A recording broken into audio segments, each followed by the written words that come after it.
Hello, আশা করি সবাই ভালো আছেন। আমিও ভালো আছি। মার্কেটে টিকে থাকাটাই সবচেয়ে প্রফিট করার জন্য বড় একটা ভূমিকা পালন করে।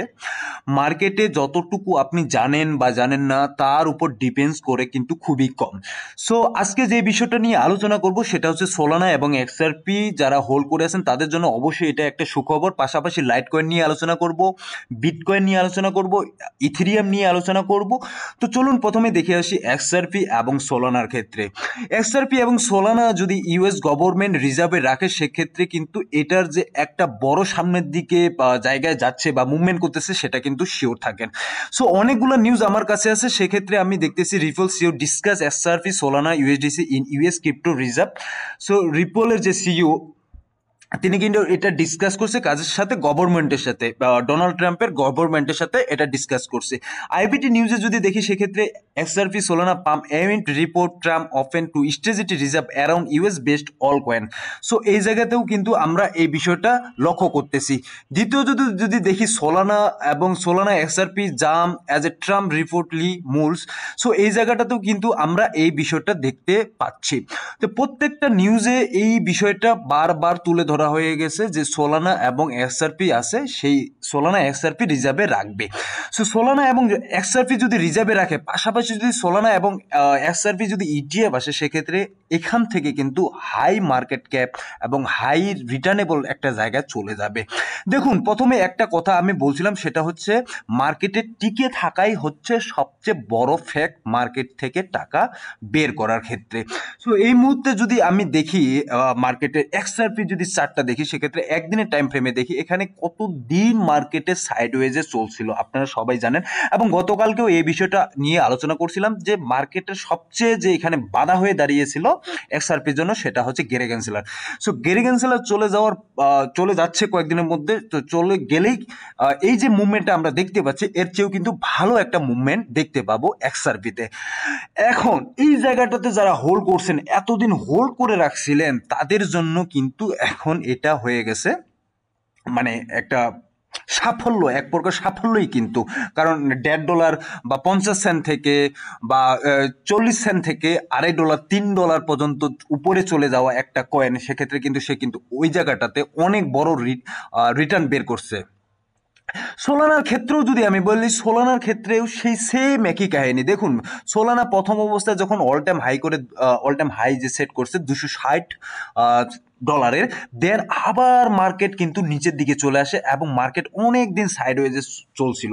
এই জায়গাটা আপনারা যদি লক্ষ্য করেন, কেউ কিন্তু যারা এই জায়গাটাতে ধরে রাখছিল কয়েনগুলা, যারা $60 পর্যন্ত, এখানে $10 $60 পর্যন্ত ধরে রাখছিল, বা যারা এই জায়গাটাতে বাইং করছিল, তারা কিন্তু আজকে এই যে মনে করেন যে $220 বা $230 পর্যন্ত চলে গেছে।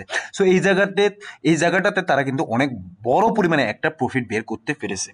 সো যারা এখন হোল্ড করতেছেন সোলানা এবং এক্সআরপি, আপনাদেরকে অবশ্যই এটা লং টার্মের জন্য হোল্ড করতে হবে। দেন আপনারা এখান থেকে কিন্তু ভালো একটা রিটার্ন, ভালো একটা প্রফিট বের করতে পারবেন অবশ্যই লং টার্মের জন্য। এবং সেক্ষেত্রে যদি লাইট কয়েনের কথাও বলি, লাইট কয়েনেও কিন্তু সেম কাহিনী। লাইট কয়েন এই জায়গাটাতে আপনি যদি দেখেন, এই লাইট কয়েন তার অল টাইম হাই যখন সেট করে 400 বা এখানে লাইট কয়েন যখন অল টাইম হাই সেট করার পরে কিন্তু আবার লাইট কয়েন এই জায়গাটাতে চলে আসে $47 বা $50 বা $60 $70। দেন আজকে দেখেন এই জায়গাটাতে কতদিন সাইডওয়েজে মার্কেট চলছিল, আজকে লাইট কয়েন $134 $120 $125 কিন্তু চলে যাচ্ছে। সো মার্কেটের সবচেয়ে বড়ই যে সাফল্য, বা যদি এখানে মার্কেটে সাফল্য পেতে চান, সেক্ষেত্রে আপনাকে কিন্তু ধৈর্য ধরতে হবে এবং কি ধৈর্য ধরে এই মার্কেটে টিকে থাকতে হবে। দেন তারপর কিন্তু আপনার সাফল্যটা এই মার্কেটে আসবে। সো গতকালকে যদি ইটিএফ থ্রোটা আমি যদি দেখি, সেক্ষেত্রে ইটিএফ এর ক্ষেত্রে আমি যদি বলি ইথিরিয়ামে কিন্তু কালকে হিউজ পরিমাণে ব্ল্যাক রক এই জায়গাটাতে বাইং করছে। এবং টোটাল যদি বাইং এই জায়গাটাতে দেখি, সেখানে দেখতে পাচ্ছি 166 মিলিয়নের বাইং হয়ে গেছে ইথেরিয়াম। সো ইথেরিয়ামও ভালো একটা জায়গায় বা ভালো একটা পজিশনে যে সামনের দিকে আসতেছে, সেটা আমরা কিন্তু বুঝতে পারতেছি। তবে ইথেরিয়ামের কিছু কিছু জিনিস আমি আপনাদেরকে বলতে হয়। এবং সেই জিনিসগুলো আপনাদের অবশ্যই মাথায় রাখতে হবে। দেন দেখুন কালকে মার্কেট শুরু গতকালকের দিনে যদি বলি, গতকালকে মার্কেট শুরু হয়েছিল সেটা হচ্ছে 3453 থেকে, এবং মার্কেট এটা শেষ হয় কিন্তু 3290 থেকে। দেন আবার মার্কেট যখন 3290 থেকে শুরু হয়, মার্কেট এখন এই মুহূর্তে আছে 3410-এ। সো এই জায়গাটা যদি ব্রেক করতে পারে, 3400 থেকে 3200 এই জায়গাটা যদি ব্রেক করতে পারে, তার মোটামুটি আরেকটা রেজিস্ট্যান্স জোন আছে, সেটা হচ্ছে 3500। এই 3500 জায়গাটাও কিন্তু ব্রেক করতে হবে, এবং এই জায়গাটাতে 3500 জায়গাটাতে কয়েকবার রেজিস্ট্যান্স এখানে আছে, কয়েকবার এখানে রেজিস্ট্যান্স হয়ে আবার নিচের দিকে চলে আসছে। দেন এই রেজিস্ট্যান্সটা যদি টপকে যেতে পারে, সেক্ষেত্রে আরেকটা ওর বড় বাধা আছে, সেটা হচ্ছে 3600 থেকে 3700। এই 3600 থেকে 3700 জায়গাটা হচ্ছে মেইন। 3600 থেকে 3700 যখন এটা টপকে যাবে, দেন আমরা এখানে কিন্তু ভালো একটা রিটার্ন পাবো, বা অল টাইম নতুন করে অল টাইম হাই ক্রিয়েট করবে।